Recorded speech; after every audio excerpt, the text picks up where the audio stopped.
आर्य शास्त्रान इतिहास की जो सीरीज अपनी चल रही है उसके अंदर 1857 का गदर अपना लगभग समाप्ति की तरफ है। हालांकि लगभग समाप्ति की तरफ कहना भी थोड़ा सा जल्दबाजी होगा।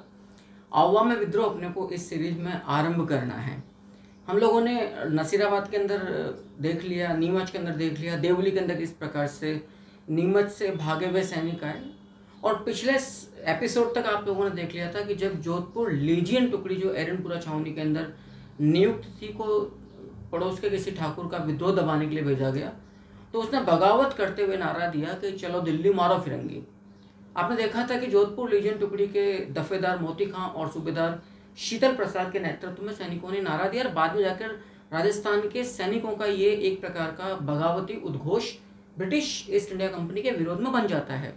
जब ये सैनिक बगावत करते हुए दिल्ली की तरफ जाते हैं तो मार्ग में आवा ठाकुर कुशाल सिंह चंपावत इन्हें अपने यहाँ पर शरण देता है। गलती क्या रहती है कि ठाकुर कुशाल सिंह चंपावत इस सामरिक ताकत का प्रयोग अपने अधिकारों की प्राप्ति के लिए जोधपुर महाराजा तख्त सिंह राठौर, जिनके साथ परस्पर विवाद चल रहा था आवा ठिकाना और जोधपुर रियासत, क्योंकि आवा ठिकाना जोधपुर रियासत का प्रथम श्रेणी का ठिकाना था, ठीक है।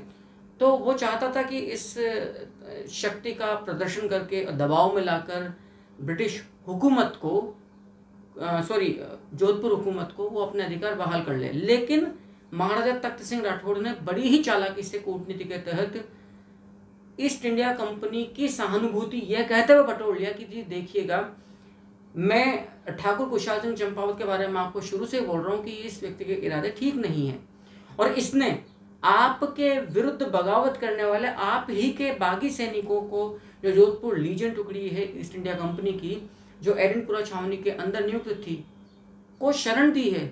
और ये शरण इसलिए दी है ताकि ये ईस्ट इंडिया कंपनी का तख्त सिंहासन हिला सके। नो डाउट जो कंटेम्प्रेरी सर्कमस्टेंसेस थे, परिस्थितियाँ थी, उससे ये संदेश स्पष्ट जाहिर भी हो रहा था, जबकि ठाकुर कुशाल सिंह चंपावत का इंटेंशन कहीं पर भी इस प्रकार से नहीं था। आइएगा हम आरंभ करते हैं आवा में विद्रोह।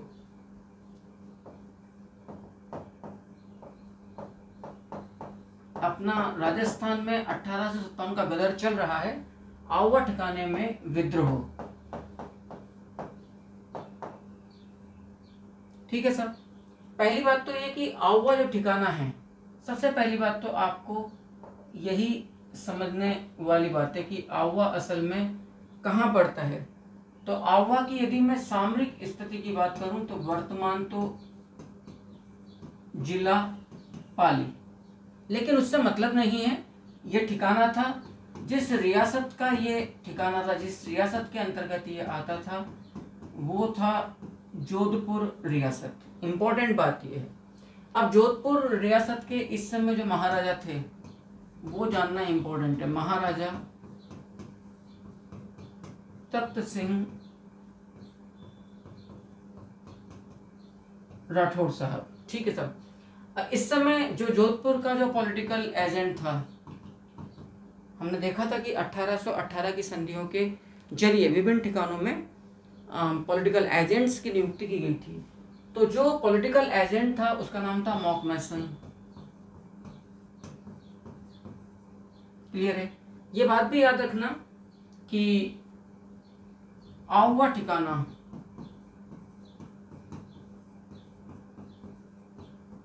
जोधपुर रियासत में प्रथम श्रेणी का, जोधपुर रियासत में प्रथम श्रेणी का, याद रखिएगा, प्रथम श्रेणी का ठिकाना था। ये सबसे महत्वपूर्ण चीज है। और जो समकालीन परिस्थिति थी उसके अंदर मैं फिर बोल दूं कि आवा ठिकानेदार ठाकुर कुशाल सिंह चंपावत का किसी भी प्रकार का असंतोष, नाराजगी या कोई विद्रोह या कोई निगेटिव एक्शन नहीं था ईस्ट इंडिया कंपनी EIC के विरुद्ध। बहरहाल आवा ठिकानेदार का नाम है, आवा ठाकुर का नाम है ठाकुर, कुछ लोग क लिखते हैं कुशाल सिंह, कुछ लोग खू लिखते हैं खुशहाल सिंह। सो खुशहाल या कुशाल सिंह चंपावत। हम लोगों ने बड़े शुरुआती सेशन में इस चीज़ को देखा था कि आउवा ठिकाने की जो कुल देवी थी, जो आगे जाकर बागी सैनिकों के लिए एक प्रकार का आशीर्वाद देने वाली कुल देवी के रूप में सामने आती है, तो कुल देवी थी इनकी सुगाली माता। सुगाली माता याद रखिएगा, आउवा ठिकाने की कुल देवी थी। अब लिख देता हूं मैं ताकि आप लोगों के लिए ये जानना सही रहेगा। याद रखिएगा, आउवा ठिकाना एवं ईआईसी के मध्य, ईआईसी का मतलब यहां पर क्या निकलता है, ईस्ट इंडिया कंपनी। ईआईसी के मध्य किसी भी प्रकार का कोई विवाद नहीं था। ईआईसी के मध्य किसी भी प्रकार का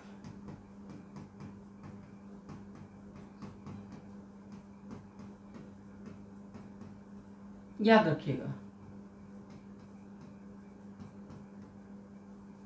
किसी भी प्रकार का कोई विवाद नहीं था। तो फिर पॉइंट क्या था, किस बात को लेकर ये इतनी बड़ी क्रांति का स्वरूप ले बैठी समकालीन परिस्थितियां। असल में समय के हाथों कठपुतली बनते चले गए। जो एक्शन लिया गया वो लिया किसी और इंटेंशन से था, ठाकुर कुशाल सिंह चंपावत के द्वारा, लेकिन उसका साउंड कुछ और हुआ और संदेश तो बिल्कुल ही उलट था। याद रखिएगा, ठाकुर कुशाल सिंह चंपावत, ठाकुर कुशाल सिंह चंपावत का विवाद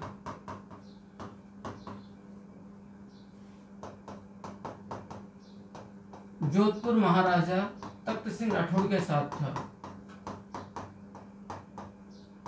इससे सबसे बड़ी जो गलती हुई ठाकुर कुशाल सिंह चंपावत से, ठाकुर कुशाल सिंह चंपावत ने शरण प्रदान करी। याद रखना, ईआईसी की एरिनपुरा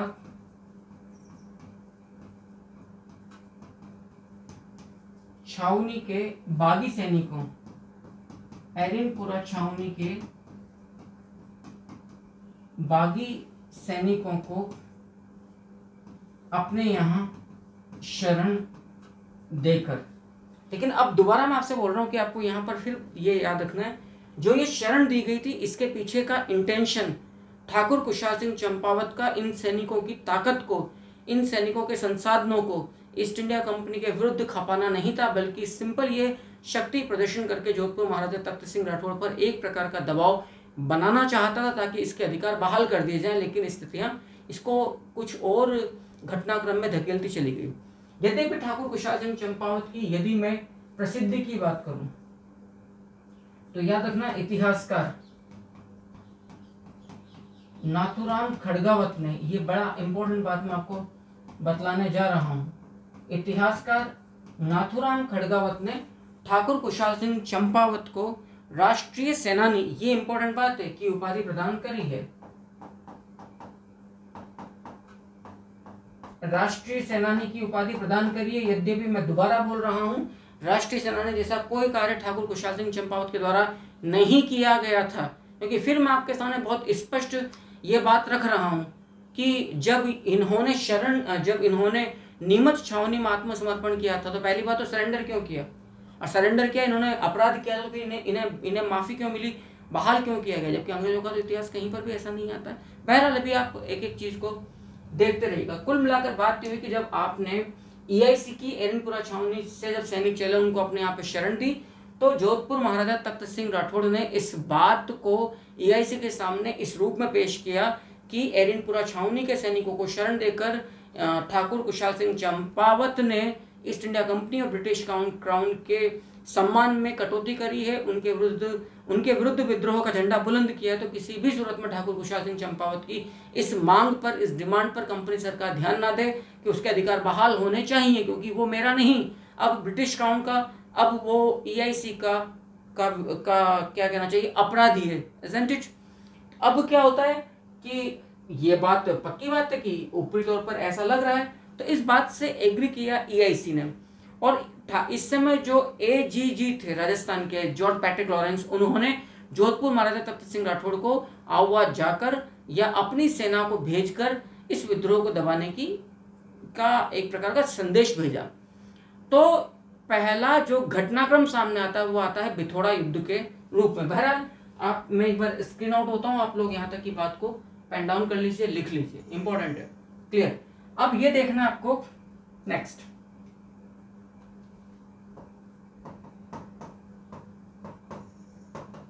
आउवा में क्रांति का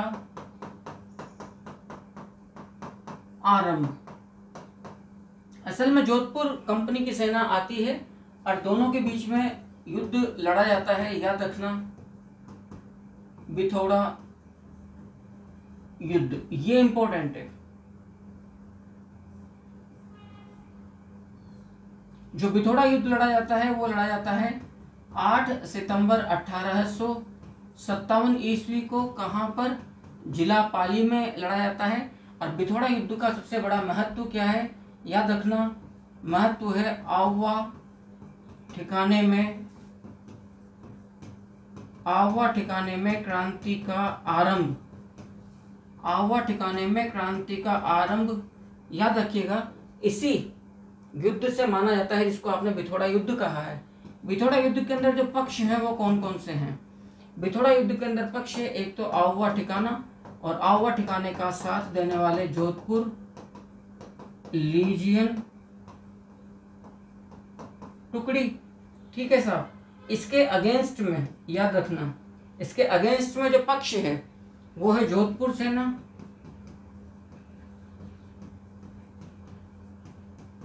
प्लस कंपनी सेना। तो बिथोड़ा युद्ध जो 8 सितंबर 1857 ईस्वी को लड़ा जाता है, इस बात को आप लोगों को याद रखिएगा कि इस क्या बोलना चाहिए इस चीज को, इस युद्ध से ही आवा ठिकाने में क्रांति का आरंभ माना जाता है। क्लियर है? अब मामला क्या होता है कि यदि मैं परिणाम की बात करूं,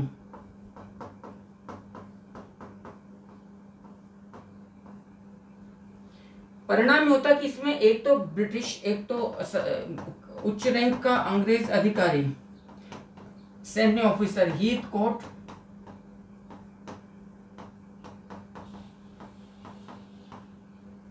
इस युद्ध में हीथकोट मारा जाता है।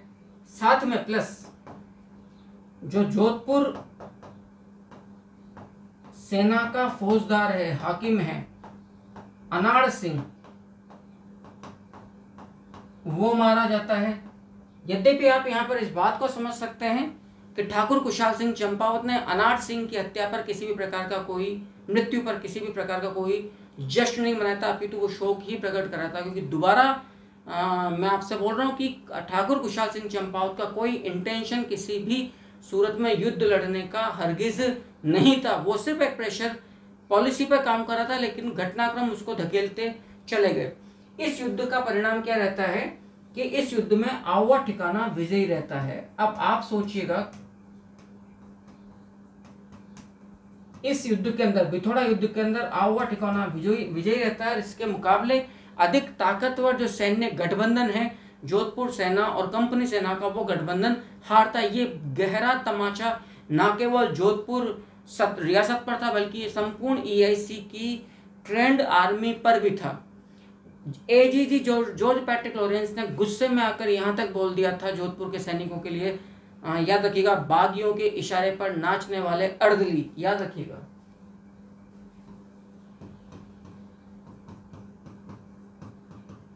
बागियों के इशारे पर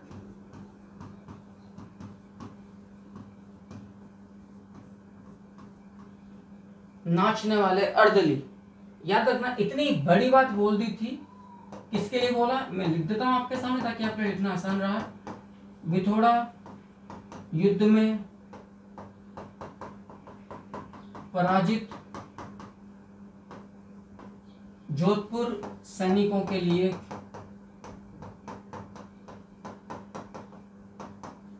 ये कथन किसने कहा? एजीजी जॉर्ज पैट्रिक लॉरेंस द्वारा बोला गया। एजीजी जॉर्ज पैट्रिक लॉरेंस द्वारा बोला गया। ये कटाक्ष था, बहुत बड़ा कटाक्ष था कि बागियों के इशारे पर नाचने वाले अर्दली जिन्हें रंगरूट कहते हैं, जो नए नए सेना में भर्ती होते हैं।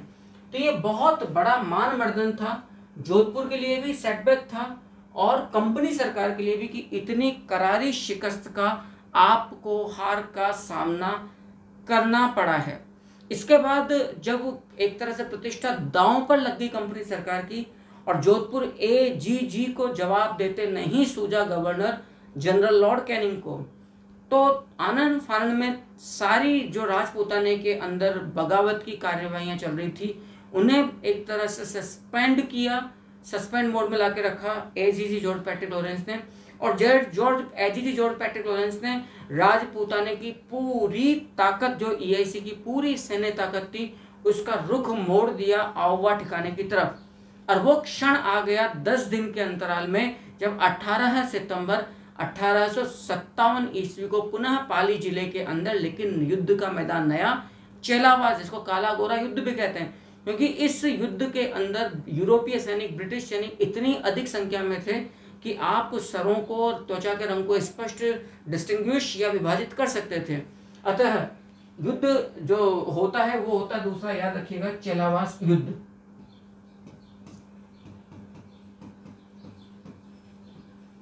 चेलावास युद्ध याद रखिएगा, ये ठाकुर कुशाल सिंह चंपावत की इच्छा के विरुद्ध का घटनाक्रम था, लेकिन कंपनी सरकार के लिए प्रतिष्ठा का प्रश्न बन चुका था। ये युद्ध 10 दिनों बाद लड़ा जाता है 18 सितंबर 1857 ईस्वी को।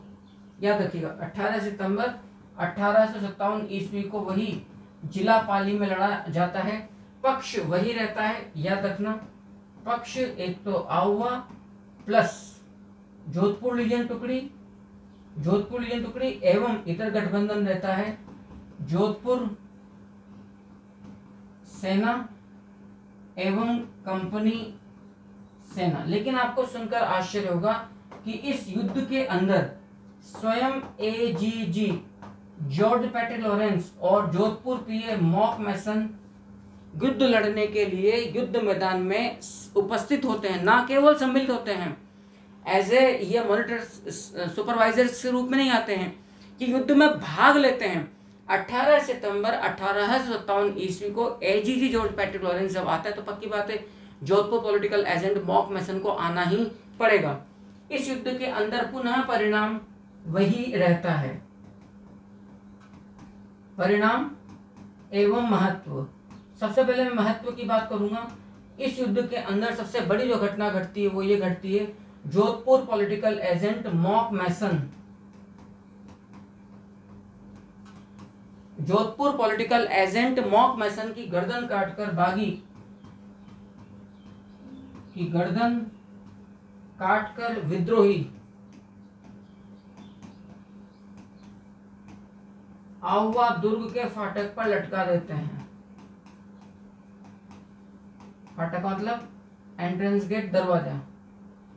आउवा दुर्ग के फाटक पर लटका देते हैं। एक बात और मैं आपको स्पष्ट कर दूं कि मॉक मैसन की हत्या युद्ध के दौरान नहीं हुई थी, ये गलत धारणा है, भ्रामक धारणा है।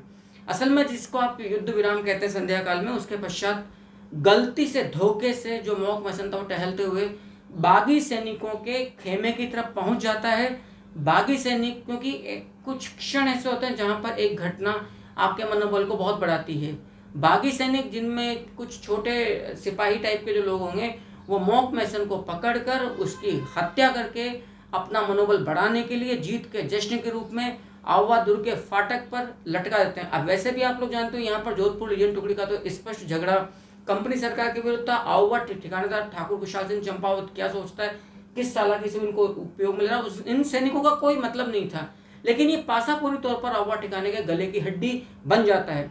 क्षणिक तौर पर, तात्कालिक तौर पर पुनः चेलावास युद्ध में जोधपुर और कंपनी सेना की हार होती है और जोधपुर पॉलिटिकल एजेंट मॉक मैसन की हत्या ने कंपनी सरकार की पूरी प्रतिष्ठा को न केवल दांव पे लगाया बल्कि धूल दूसरित कर दिया। मॉक मैसन की हत्या के पश्चात जो जॉर्ज पैट्रिक लॉरेंस था उसको यहाँ से मुंह की खाकर भागना पड़ा। जोधपुर रियासत की भी पूरी काफी थू हुई और आउवा ठाकुर कुशाल सिंह चंपावत के चर्चे पूरे राजपूताने में पूरी तरह से बजने लग गए। लेकिन अब जो जो बादल फटने वाला था, जो तूफान आने वाला था EIC की तरफ से बदले की आग के रूप में, उसमें आवा ठिकाने का झुलसना पक्का था। ठाकुर कुशाल सिंह चंपावत इस आने वाले वक्त की आहट को सुन चुका था, समझ चुका था, और वो जिनको कहते हैं ना दबे पांव होने वाले पद चिन्हों की जो कंपन होती है, उसको वो उस गर्जना को वो समझ रहा था। अतः उसने जोधपुर लीजियन टुकड़ी के सैनिकों को यहाँ से निकल जाने के लिए कहा कि अब आप दिल्ली जाइए, आपका काम पूरा हो चुका है, क्योंकि उसको मालूम था क्या होगा जब ये यहाँ से निकलते हैं। क्योंकि 18 सितंबर 1857 ईस्वी को ये चेलावास युद्ध होता है, जिसके अंदर आवा ठिकाना जीतता है। 16 नवंबर 1857 को जब बागी सैनिक, जोधपुर लीजियन टुकड़ी के बागी सैनिक जब दिल्ली की तरफ जा रहे होते हैं, तो हरियाणा में नारनौल के निकट कंपनी सरकार से उनको बुरी तरह से हार का सामना करना पड़ता है। असल में कर्नल होम्स को अब आवा ठिकाने का हिसाब बराबर करने के लिए भेजा जाता है। वो नारनौल में दिल्ली की ओर कूच कर रही जोधपुर लीजियन की जो बागी टुकड़ी थी, टुकड़ी के बागी सैनिकों को बुरी तरह से परास्त करता है। समझना की बात। तो इसके बाद एक बार मैं थोड़ा स्क्रीन आउट होता हूँ, यहाँ तक की बात को आप आराम से उतार लीजिए, फिर हम अपनी बात को और आगे बढ़ाते हैं। राइट, अब युद्ध लड़ा जाता है, याद रखिएगा, नारनौल युद्ध।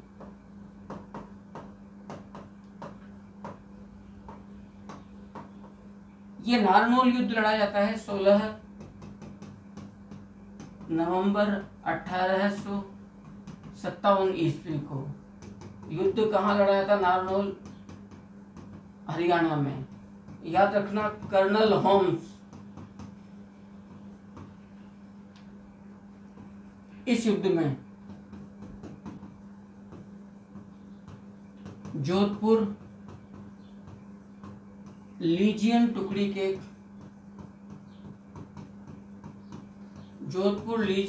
के बागी सैनिकों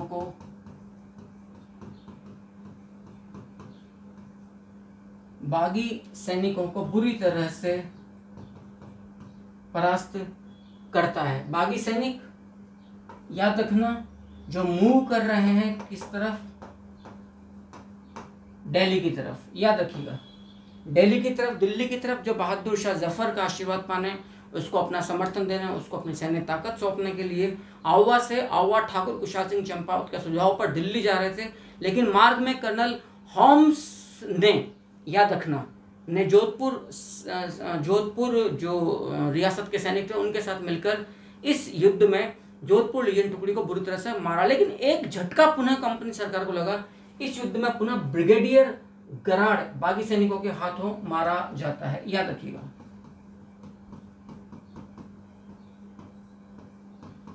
ब्रिगेडियर गराड़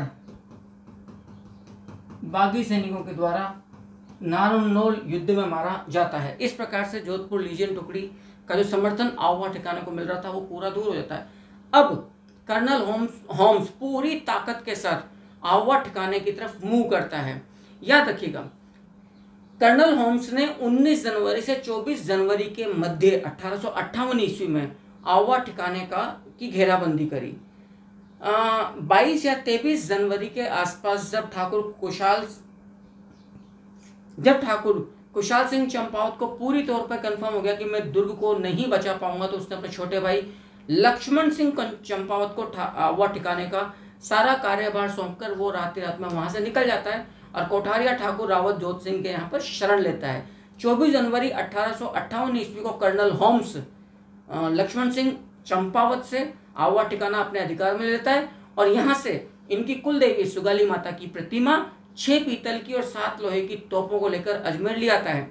वर्तमान में सुगाली माता पाली का जो राजकीय संग्रहालय जो गवर्नमेंट म्यूजियम है वहां पर वो रखी हुई है। इन देवी के 54 हाथ हैं और ये काले संगमरमर की बड़ी शौर्यपूर्ण, बड़ी ही प्रतापी एक प्रतिमा है। आप भी देखोगे तो शायद बरबस आपके मुंह से एक ही बात निकले कि या देवी सर्वभूतेषु। बाकी आप पढ़िएगा दुर्गा सप्तशती तो आपको ज़्यादा बेहतर समझ में आएगा। तो इस प्रकार से आगे देखिएगा। तो अब आपको देखना है कि आवा ठिकाने का पतन कैसे होता है।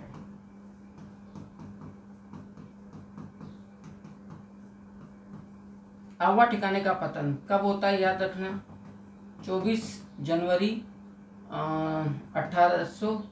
2025 बोल रहा था अभी, 1858 ईस्वी को किसके हाथों होता है? कर्नल होम्स के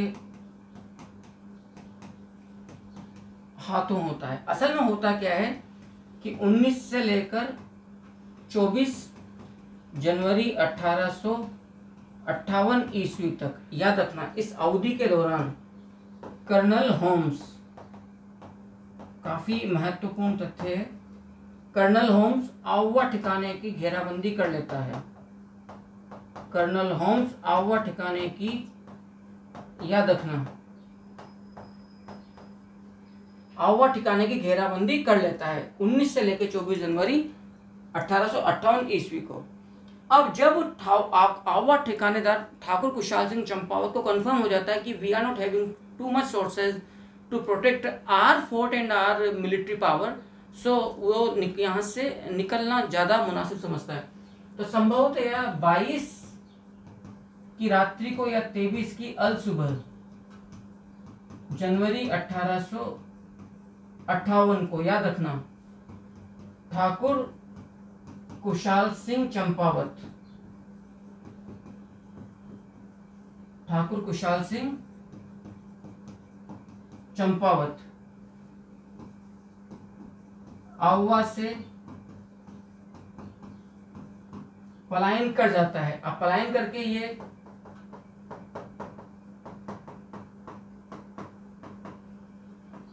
कोठारिया ठाकुर रावत जोध सिंह के यहाँ पर, सबसे पहले तो आप वहां पर शरण लेते हो, और इधर आउवा की रक्षा का भार, याद रखिएगा, आउवा ठिकानेदार अपने छोटे भाई ठाकुर लक्ष्मण सिंह चंपावत को सौंप जाता है। अब क्या होता है कि साहब 24 जनवरी 1858 ईस्वी को आउवा ठिकाने का पतन हो जाता है एवं कर्नल होम्स, याद रखिएगा, कर्नल होम्स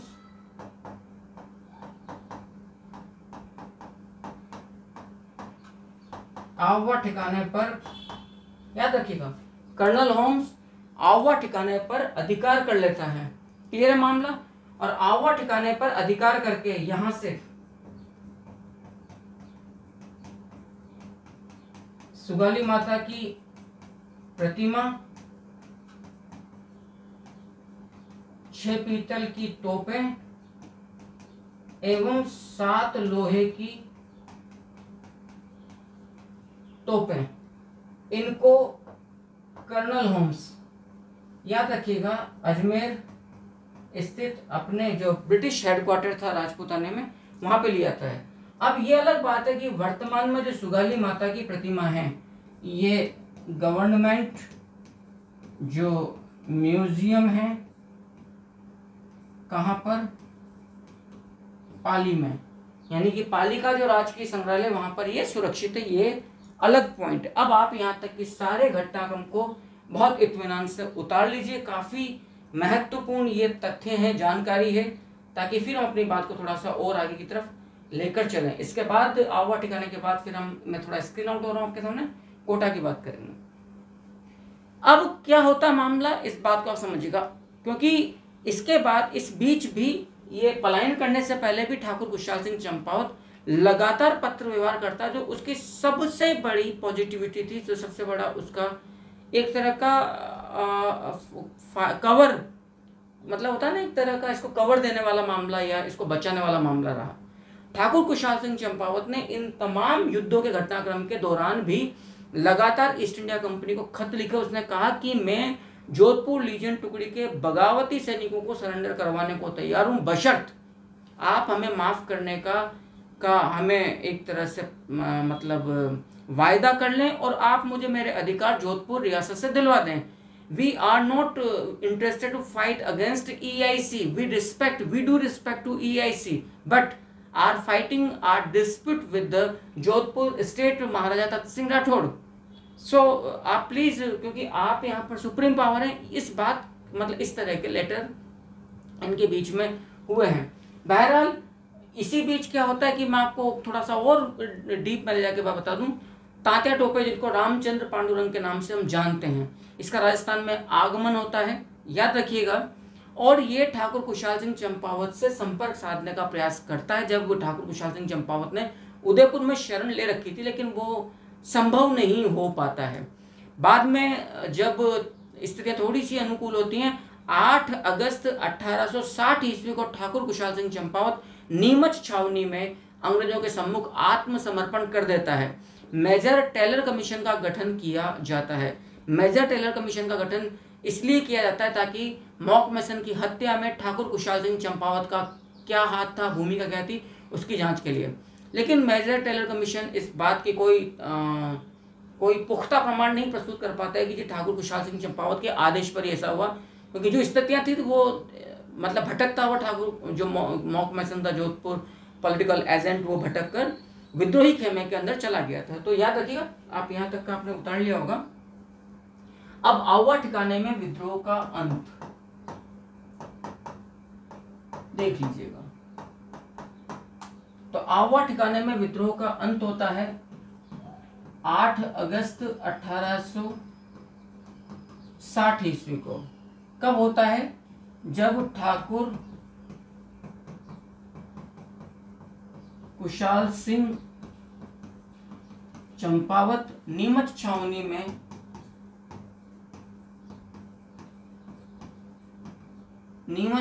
में अंग्रेजों के सम्मुख,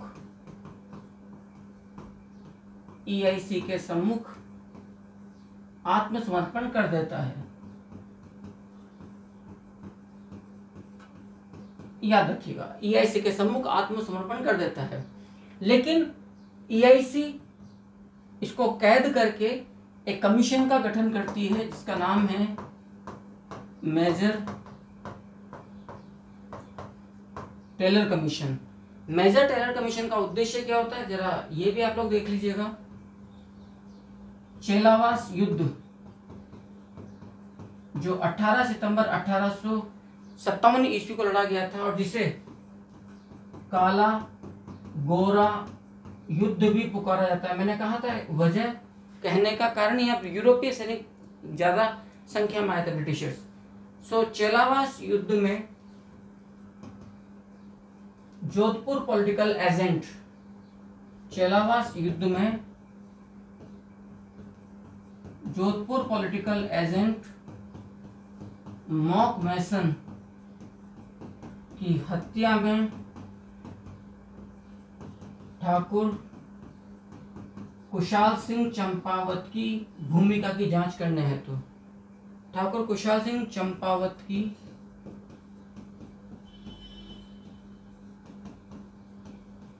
भूमिका की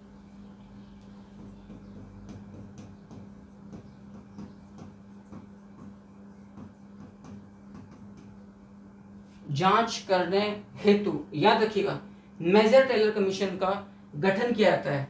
लेकिन मेजर टेलर कमीशन की जो रिपोर्ट सामने आती है, इस रिपोर्ट में याद रखिएगा ठाकुर कुशाल सिंह चंपावत को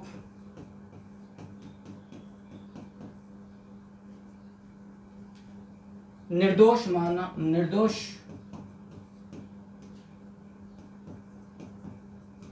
मानकर रिहा कर दिया जाता है।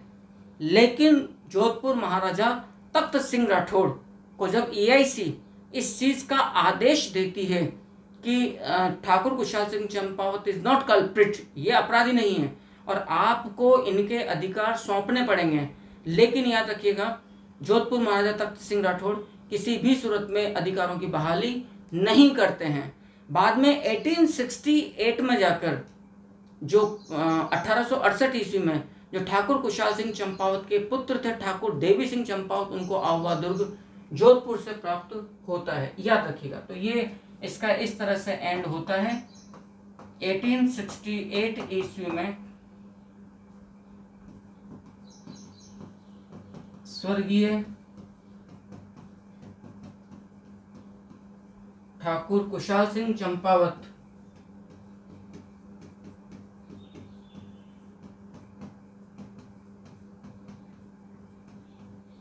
के पुत्र देवी सिंह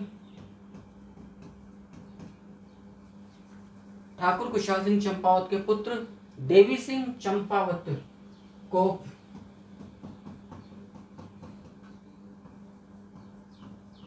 जोधपुर महाराजा की तरफ से आवा दुर्ग प्राप्त होता है।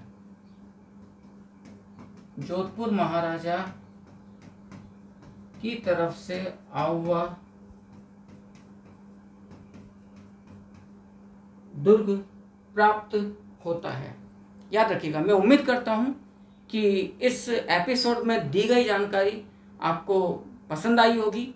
नेक्स्ट एपिसोड के अंदर हम कोटा और उसके बाद फिर जो तात्या टोपे की राजस्थान में 1857 के गदर के दौरान क्या भूमिका रही, कहाँ कहाँ कौन कौन से युद्ध लड़े, किन में जीत हुई, किन में हार हुई और किस प्रकार से अंत हुआ, और फाइनली राजपूताने को इस 57 की क्रांति में बगावत का क्या परिणाम रहा, क्योंकि दो छोर पे युद्ध लड़ा गया।